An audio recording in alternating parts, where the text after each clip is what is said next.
Hi, I'm Christy Richards. I am from beautiful Sandy, Utah, where I have lived with my family for the last 15 years. I love it here because we get to experience lots of variety with the four seasons. I especially love three of the four seasons.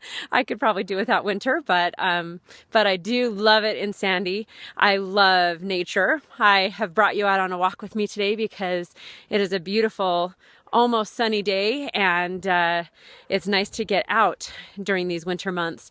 I love the ocean. I love the mountains. I love, as I said, all things nature. I love exhilarating, fun things, roller coasters, traveling. I love traveling with my sweetheart. One of the things that I am super passionate about is training and coaching.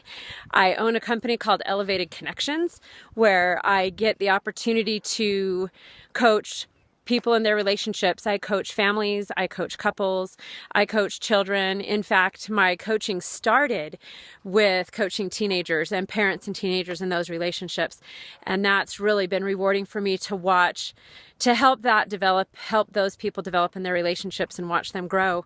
I love developing teen programs. I have had the opportunity to be involved with and or develop many teen programs, and really am passionate about watching teenagers learn who they are, really discover what they can become, watch them stumble across and really learn about the power that they have to do and be whatever they want to be. And I think that it goes really hand in hand with what School of Life offers and the foundations behind School of Life.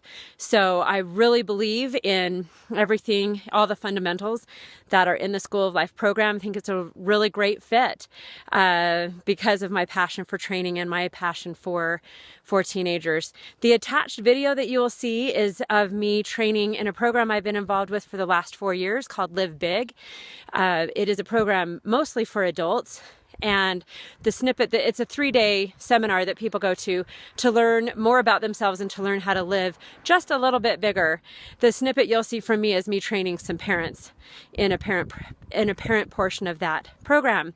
So I hope you enjoyed it, and I hope this gave you a little bit of insight as to who I am. Enjoy.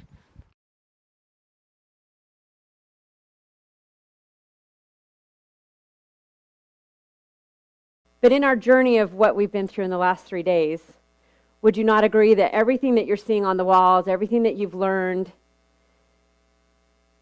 does it not all apply to your entire family? Everything that you've learned, you can take home and you can apply it to your spouses, to your kids, right? So in the brief moment that I have with you today, I just want to open your eyes to how this can impact your kids. If we're all connected to kids, and we're all kind of fighting this battle together, and I'll explain why I say fighting the battle. Where do we get our information on how we deal with them? Did you say internet? Yeah, internet, that's good. Experience, what kind of experience? Oh, it was you. Your own, yes, okay. Which is, I would venture to say, like 75% of the information that we work from comes from our own personal experiences growing up, right? Or if we're the oldest and we've watched our parents raise our younger siblings, in watching them raise their siblings, okay? That is where most of us get it. And we'll say things like, that didn't happen when I was a kid, or I never treated my mom that way, or when I was in school, right? Is that valid anymore? It is not valid information. It's not valid information. We're in a completely different time. The children today are an entirely different breed. The way that they think, they are programmed differently in every way and form. Their brains work differently than ours did when we were younger. We didn't have to multitask like they do. You know, all the devices create so much multitasking, and that affects their brain and how they think and how they process. We didn't have that when we were younger. We went outside and played. Do we not all say that? God, when I was a kid, I wasn't down in the basement in the dark playing video games. I went outside and got some sunshine. We played baseball and soccer and with the neighborhood kids, not just on City League sports where everybody gets the same trophy for participating, right? So it doesn't work anymore to go off of our own personal experience. It's not valid in today's society. So it's important to evolve and educate ourselves and learn how to deal and educate and communicate and bond with our children in a different way than we did with our parents. What are your top 10 problems, issues?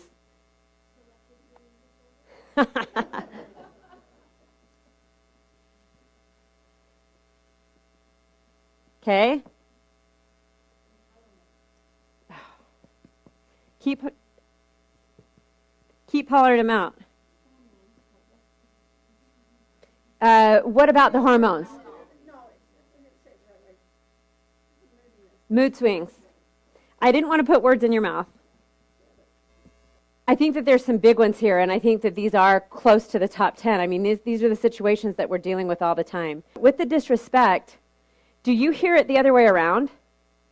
Do you hear, for instance, if I had the kids in the room, and I gave them the same assignment, and they wrote their list of their complaints against their parents, what do you think that would look like?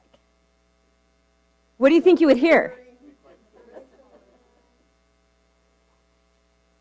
Yeah, I like this one because that would be, they would put trust at the top, right? They want you to trust them. They want what? And is their definition of respect the same as yours? What do you think their definition of respect is? Okay, freedom, let them do whatever they want, trust them with their choices. Okay. What about agreeing? Do you think that kids sometimes have the misconception that if you don't agree with them, you're disrespecting them? That's really common. So one of the things that I do when I've got the kids in front of me and we're talking is I have a diagram of the brain and we talk about, okay, let's talk through some of these fast decisions you're going to have to make.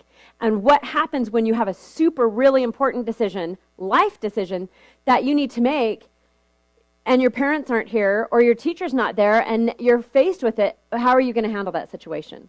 And get them more prepared. If they understand where their brains are, or where their development is, they're more apt to make different choices like, well, I'm not going to decide that right now. I'm going to take time to go home and talk to my mom about it. I'm going to go to the school counselor and talk to the counselor about it. And so my call to action for you is, with all the information that you're getting, that it's super important that you're the ones that are in the room. You're the ones that are here learning and growing and changing. And so when it comes to your relationship with your spouse, when it comes to, or any significant other, or when it comes to your relationship with your kids, you are the one that needs to be the change. Take the information that you've learned and the awareness that you have now, and you act on it, and you be the change, and watch by the different ways that you talk to them, the different ways that you communicate with them, the different ways that you show them love, the different ways that you accept their love. If you be the change, you'll notice a vast, tremendous difference in all your relationships in your family.